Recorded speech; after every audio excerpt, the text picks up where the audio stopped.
이번 주간은 참으로 귀한 주간입니다. 내일이 2월 마지막 날입니다. 지금 수십 년 만에 이 캘리포니아 서부 지역이 비가 오지 않고 있습니다. 그리고 날씨가 며칠간은 시원했지만 계속 더웠습니다. 이때 우리는 이 캘리포니아 특히 남가주 지역에는 비가 오지 않고 날씨가 갑자기 더워지고 이러면 지진 위험이 있습니다. 그래서 기도를 많이 해야 됩니다. 또 화요일은 우리 민족이 분연히 일어나서 대한민국 만세를 외쳤던 3.1 운동 날입니다. 그 기념의 날을 맞이해서 우리는 저는 6.25도 모르고 더욱이 일제치하의 그 고통은 모르지만 이제 부모님들로부터 어르신들로부터 학교에서 많이 배워서 압니다. 우리 민족적으로는 36년간 언어를 빼앗기고 이름과 성도 빼앗기고 그리고 먹고 살기 위해서 열심히 농부들은 농사에서 농사짓는 것을 다 빼앗기고 심지어는 숟가락, 밥그릇, 국그릇 이런 모든 것까지 다 빼앗겼던 그 민족 말살 정책을 우리는 허용하지 않겠다. 그래서 외부에서 우리나라에 와가지고 우리나라 사람들을 독려해가지고 우리나라 사람들이 일어난 게 아니라 우리 민족 스스로 우리는 이렇게 살 수 없다는 그런 이제 민족의 지도자들이 처처에서 일어났습니다. 우리 오산학교 이승훈 선생님이 우리 기독교인들만 모일 게 아니라 모든 종교를 통합해서 우리는 같이 일어나서 대한민국을 다시 건국해야 되겠다는 그 일념으로 3.1 운동을 시작했습니다. 대한독립 만세를 외칠 때 그들은 피눈물 나는 목이 터져라 외쳤던 것입니다. 그리고 우리 교회적으로는 3월 1일이 화요일인데 새벽 월상 예배가 있습니다. 수요일은 제수요일이라 이랬죠. 애쉬 웬즈데이. 이거는 사순절이 시작되는 거예요. 예수님이 십자가에서 고난을 받으시고 그리고 마침내 운명하시고 부활하신 그날까지 내일 모레 이제 이 수요일부터 4월 11일까지 16일 그러면 부활절을 뺀 주일을 뺀 40일간을 사순절이라 그래요. 그래서 3월 2일부터 4월 17일까지 17일날이 부활절이죠. 그래서 16일까지 이제 기간을 40일 기간을 사순절이라 합니다. 이 기독교의 최대 명절은 뭘까? 성탄절입니까? 아니에요. 부활절이 최대의 기독교의 명절이 돼야 됩니다. 왜요? 죽음에서 사망에서 생명으로 부활로 다시 사신 그날이기 때문에 그렇습니다. 왜냐하면 기독교는 종교가 아니라 생명이기 때문에 그렇습니다. 그래서 우리는 생명이 뭘까? 우리의 신앙생활의 생명이 뭘까? 생명은 기도입니다. 호흡이기 때문에 그렇습니다. 그래서 기도는 생명이요, 기도는 은혜요, 기도는 축복입니다. 그래서 기도하는 성도는 어떤 일을 하게 되어 있는가? 생명 살리는 일을 하게 되어 있어요. 교회가 생명에 살리는 일을 하지 않으면 교회 사명은 이미 끝난 거예요. 생명 살리는 일이 전도입니다. 생명 살리는 일이 선교입니다. 지금 세상에 지금 처처에서는 이름도 없이 빛도 없이 나라와 민족과 족속과 방언과 열방을 향해서 지금 생명의 복음을 전하는 그런 선교사님들이 있습니다. 그분들을 위해서 우리는 배후에서 뭘 해줘야 돼요? 기도가 최대의 이 후원이, 기도 후원이 있어야 기도에서 물질이 가고, 기도에서 은혜가 가고, 기도에서 놀라운 새 생명의 탄생되는 줄 믿으시기 바랍니다. 그리고 교회가 주위에 이제 어려운 분들을 구제하고 봉사하고 헌신하는 그런 일이 중요합니다. 저는 매주일 이제 우리 벨리노 목사님한테 카톡을 받고 또 우리 교회에서도 조금씩 도와주지만 제 개인적으로도 돕고 그러는데 참 홈리스가 좋지 않아요. 여러 가지 위생 문제 또 많은 사람들에게 혐오감을 주고 또 심지어는 살인도 하고 강간도 하고 강도도 하고 이런 좋지 않습니다. 그럼에도 불구하고 그 영혼들을 섬기는 우리 밀리노 목사님 참 제가 한참 후대지만은 존경할 정도로 귀한 목사님인데 제가 그 카톡을 받고 기도합니다. 하나님, 이 일이 정말 옳은 일입니까? 그런데 어느 날 그럼 이제 기도 끝났어요. 어느 날 홈리스를 지나가다가 우리는 흔히 보잖아요. 우리 주위에서 엄청나게 많죠. 뉴욕 다음에는 LA가 홈리스가 제일 많다고 하니까. 그런데 지금 뉴욕을 앞서가는데요. LA로 몰린대요. 날씨 좋고 법이 뉴욕보다 더 LA가 약하대요. 그러니까 강도짓을 3번을 해도 금방 도와주잖아요. 이 캘리포니아 법이 약해서 그래요. 그러니까 꼭 이 진보 민주당만 좋은 게 아니에요. 때로는 공화당도 이 강한 법을 제정하는 공화당도 좋은 점이 많습니다. 서로 공존하는 거예요. 민주주의는 공존이거든요. 그런데 우리는 어떤 한 당에만 치우쳐버리면 안 돼요.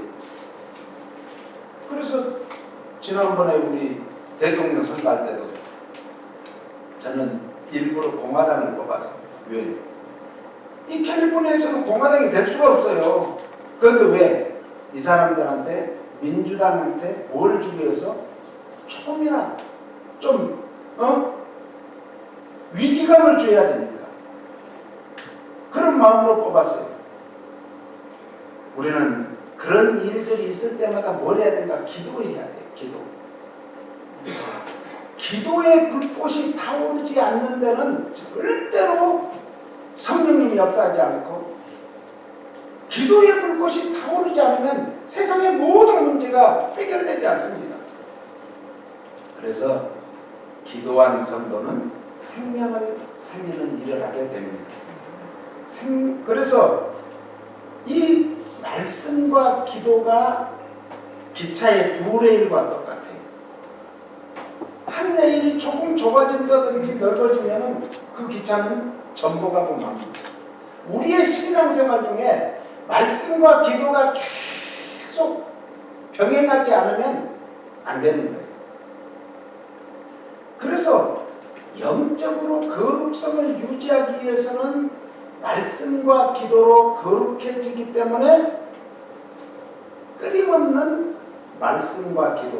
그래서 우리 기독교가 지금 굉장히 한국 기독교가 정말 들불처럼 일어났던 때가 있었는데 그게 어느 날부터인가 사그라진 게 왜 그런가? 기도의 힘이 약해지고 한국교회가 야성을 잃어버린 이후에 기도원이라는 기도원은 다 지금 문 닫을 지경이라고 그래요.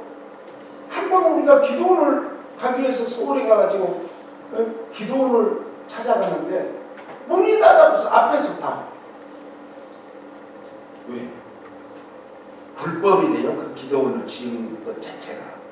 그래서 거기 시에서 앞에다 바리케이트를 쳐고 철조망을 쳐버렸어요. 우리 철조망을 붙들고 얼마나 울었어요. 하나님. 그 기도하던 동산이 기도를 못하게 하고 있습니다.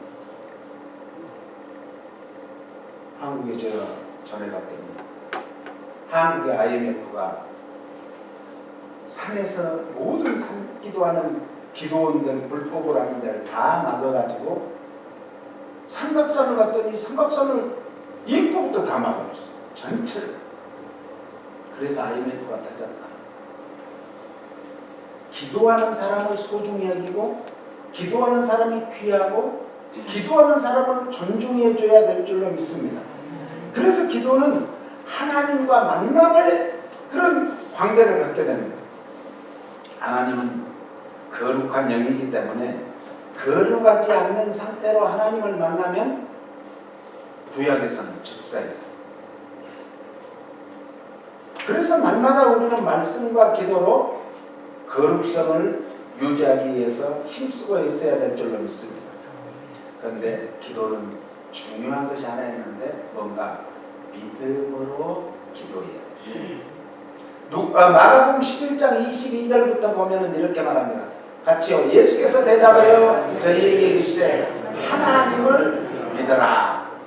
그러면서 그 다음에 뭐예요? 내가 진실로 진실로 너희에게 이르노니 누구든지 이 산들을 들려 바다에 던지로 하며 그 말하는 것이 이룰 줄 믿고 기도하는 것이 이룰 줄 믿고 마음에 의심치 않으면 그대로 되리라. 산더러 바다에 던지우라 하며 이렇게 말씀합니다. 산이라는 것은 우리에게 닥친 여러 가지 환난, 어려움, 고난, 문제 이런 것들이 산이에요. 문제가 태산같이 크다 할지라도 기도하면 그 태산이 뭐 한다는 거? 움직여진다는 거예요. 평지로 만들어준다는 거예요. 우리 앞에 닥쳐온 문제가 무엇입니까? 어려움이 무엇입니까? 환난이 무엇입니까? 고난이 무엇입니까? 우리는 그것을 우리의 힘으로 우리의 머리로 해결하지 말고 기도로 해결해야 될 줄로 믿습니다. 그러면서 의심치 아니하면 이렇게 말합니다. 의심치 아니하면 이 뜻은 따라서 마음에 감동이 온다 할지라도 자신을 책망하여 분별력을 가지고 하나님의 뜻을 구해라. 하나님의 뜻이 이 문제 속에 무엇으로 어떻게 담겨 있을까? 그걸 발견하라는 거예요. 발견하라는 거예요. 기도는. 그래서 의심치 않는다는 것이 바로 하나님의 뜻을 구하는 사람이 의심치 않는다는 거죠. 그러면서 24절에 그러므로 내가 너희에게 말하노니 무엇이든지 기도하고 구하는 것은 받은 줄로 믿어라. 그리하면 너희에게 어떻게 해요? 기도한 대로 되리라 이 말이에요. 기도한 대로. 무엇이든지 기도해야 합니다. 무엇이든지라는 뜻은 넓이만큼 길이도 큰 만큼 기도해라. 양쪽으로도 수량이 아무리 큰 것 같아도 기도하면 해결된다. 정도에 비하면 비할수록 이거는 도저히 인간의 머리로 이성으로 경험과 현실에 맞게 아무리 생각을 해봐도 해결이 안 되는데 기도하면 그대로 되리라. 할렐루야. 응답이 됐다는 거예요. 얼마나 좋아요. 그러니까요, 기도하는 사람은요 좀 뭐라 할까요? 바보예요. 바보 같아. 얼마나 미련해요. 이 문제를 해결하기 위해서는 누구를 찾아가게 되면 찾아가고 어떻게 해야 되는데 기도만 하고 있으니까 어느 집사님이 저희 교회에서 기도를 하는데 지금 오늘 당장 해결해야 될 문제가 있는데 기도만 하는 거예요. 기도만. 그런데 누군가 미국서요 100불, 300불, 500불 꾸기가 쉬워요? 어려워요. 그런데 그것도 2,000불이 필요했어요. 2,000불. 기도만 하는데 누가 지금까지는 모른대요. 그 집사님은 누가 했는지. 자기 성경책에다가 2,000불을 봉투에 캐시를 넣어가지고 딱 넣어줬대요. 이게 가능한 일이에요. 그걸 안 하면 자기 지금 크레딧이 엉망되는 거예요. 그러므로 우리는 오직 하나님을 신뢰하며 모든 것을 하나님께 맡기고 마음의 확신을 가지고 기도하면 반드시 하나님께서는 응답해 주실 줄로 믿으시기 바랍니다. 25절 볼까요? 서서 기도할 때 아무에게나 혐의가 있거든 용서하라. 그리하여야 하늘에 계신 너희 아버지도 너희 허물을 사하여 주시리라 하셨더라. 서서 기도할 때 이건 크게 기도해야 될 일이 있을 때, 아니 기도의 응답을 이야기하면서 예수님이 엉뚱한 지금 곳으로 가고 있습니다.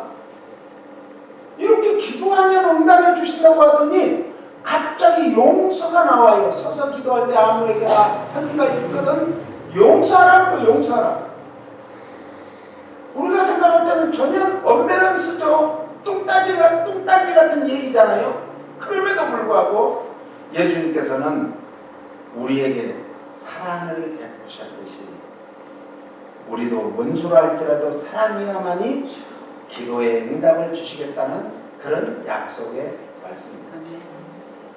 용서가 이 뜻은 허락하다, 빛을 탐감하다, 죄를 사해주다, 긍휼히 여기다, 이런 뜻이에요. 혐의가 있다는 것은 우리가 그 사람이 분명히 나한테 잘못을 했죠. 그럼에도 불구하고 우리는 용서해야 된다는 뜻이죠. 십자가는 하나님과의 종적인 관계가 회복되었듯이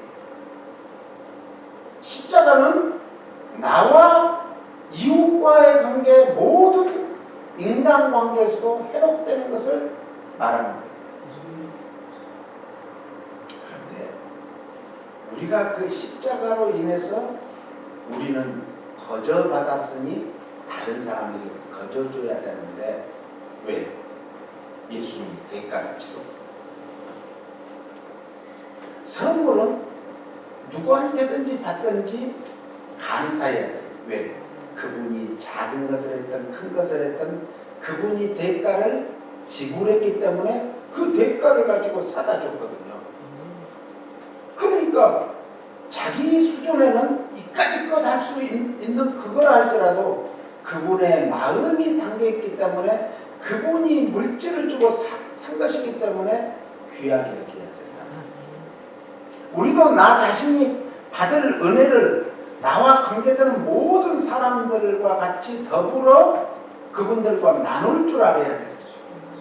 나누지 못하는 것은 수그러지죠. 수그러지. 사랑하는 사람은 나눌 줄 알아요. 나눔이라는 건 희생입니다. 희생이 없이는 나눌 수 없어요. 오늘 우리는 참 가슴 아픈 일이 있다 할지라도 그걸 끌어안고 내가 몸부림쳐야 돼요. 용서가 그냥 되는 게 아니에요. 몸부림쳐야 돼요. 피눈물이 나와요. 그 사람이 잘못한 사람은 별것 아닌 걸로 생각하지만은 그걸로 인해서 상처받고 아픔이 있는 사람은 그 아픔, 상처 때문에 피눈물 나는 고통을 감내해야 되는 거예요. 그리고 우리가 그 사람을 비로소 마침내 품을 수 있을 때 진정한 용서가 되는 거예요. 그리하면 내가 기도한 모든 것을 주님이 응답해 주시겠다고 말씀합니다. 혹시 우리 기도가 곁길로 이렇게 가지는 않았습니까? 어떤 분은 기도한다 하면서 자식을 위해서 기도 안 하는 분이 어디 있겠어요? 예수 믿는 사람이 자식을 위해서 기도하는 사람, 않는 사람은 한 사람도 없어요. 그런데 자식을 위해 기도한다면서 자식을 망치는 사람이 있어. 문제 있는 자식은 반드시 문제 있는 부모가 있답니다. 김기웅 목사님이 젊음에 이제 집을 운영하면서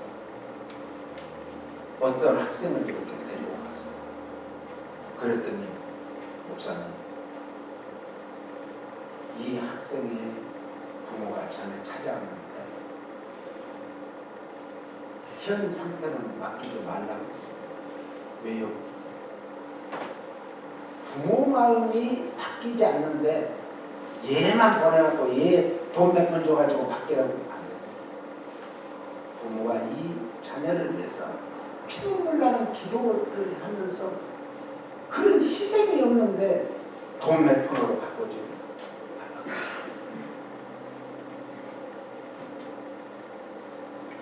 우리는 기도하는 사람은 쓸데없는 곁길로 기도를 끌고 가면 안 돼요.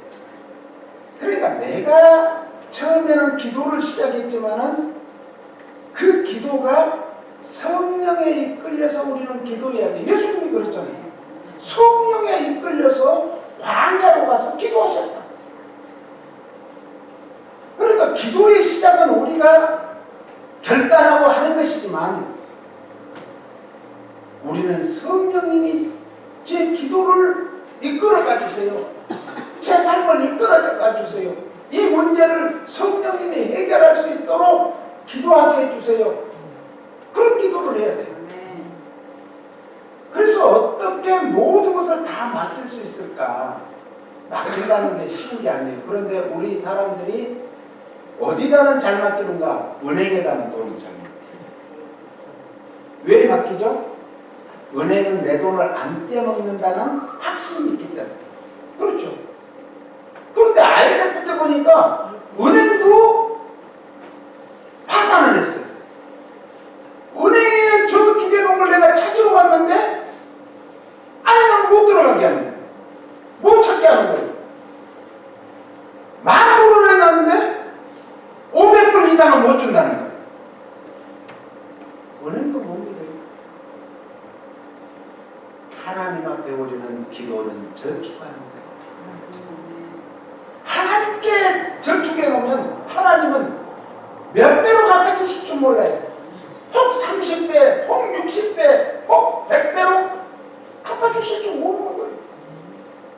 기도는 그래서 좋을 때는 사람들이 룰루랄라고 놀지 말고 좋을 때 기도하고 안 좋을 때는 더 기도해야 되는 거예요. 오늘 혹시 미루고 있는 기도 제목이 있지는 않습니까?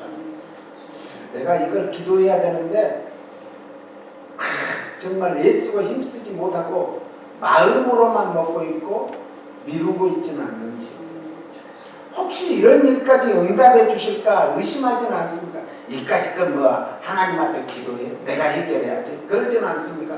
그 믿음이 아니에요. 믿는 자는 작은 것부터 큰 것까지 다 맡기는 것이 온전한 믿음인 줄 믿습니다. 혹시 나의 것만 채우느라, 내 가족만, 나의 것만 채우느라 기도하지는 않습니까? 우리 이웃의 어려움을 깜빡 잊었든지 아니면 대수롭지 않게 생각하지는 않았는지 우리 기도해야 됩니다. 누구를 위해서? 그런 이웃을 위해서. 우크라이나 우리하고 전혀 관계없는 것 같은데 굉장히 중요합니다. 영적으로는 지금 이 악한 영들이 저 러시아의 부활, 구소련의 부활을 통해서 민주주의를 지금 억압하고 짓밟고 이 공산주의의 부활은 기독교를 말살시키는 거예요. 이걸 놓고 우리는 하나님을 기도해야 돼. 그렇다면 아무리 크게 열심히 부르짖는다 할지라도 자기만을 위해서 기도하는 에고이스트의 기도는 응답해 주지 않아요. 꼭 응답해 주죠. 왜냐하면 예수님께서 가르치신 올바른 기도의 방법이 아니기 때문에 그렇습니다. 그러므로 무엇이든지 의심치 말고 주님 뜻대로 기도하시는 믿음의 사람, 긍휼히 불쌍히 여기는 예수님의 마음을 가지고 기도하시기를 바랍니다. 그러므로 용서받고 응답받기 위해서는 우리 마음에 뭘 키워야 돼요? 사랑의 마음을 키워달라고 기도하시기 바랍니다. 하나님을 기쁘게 시게 하는 삶을 산다는 것이 참 큰 은혜요 축복입니다. 그리고 감사합니다. 그러므로 하나님을 기쁘게 하는 삶을 살기 위해서는 기도 없이는 불가능합니다. 특히 예수님께서는 누가복음에서 기도를 굉장히 강조하셨어요. 기도할 때 성령님이 임하시고 기도해야 하나님의 뜻을 알 수 있고 기도해야 하나님의 음성을 들을 수 있고 기도해야 치유가 되고 문제가 해결되고 기도해야 기적이 일어나는 거예요. 이스라엘 백성들은 광야에서 모세를 원망하고 하나님을 원망했을 때 모세는 엎드려서 기도했더니 아니 반송이 쪼개지고 거기에서 생수가 나올 줄 누가 알겠어요. 문제 속에 하나님이 축복을 감춘 줄 누가 알겠냐고요. 그래서 어려움은 우리에게 하나님이 기도하라는 사인이요, 기도하면 그 어려움을 통해서 오히려 큰 복을 주시겠다는 약속입니다. 그래서 기도하시기를 바랍니다. 다음 주 계속해서 기도에 대해서 누가복음 말씀을 통해서 이제 우리 서로 은혜 받고 기도의 용사, 기도로 승리하시는 우리 풍성함께 모든 성도들 되시기를 예수님 이름으로 축복합니다. 하나님 아버지 감사합니다. 우리 양로병원에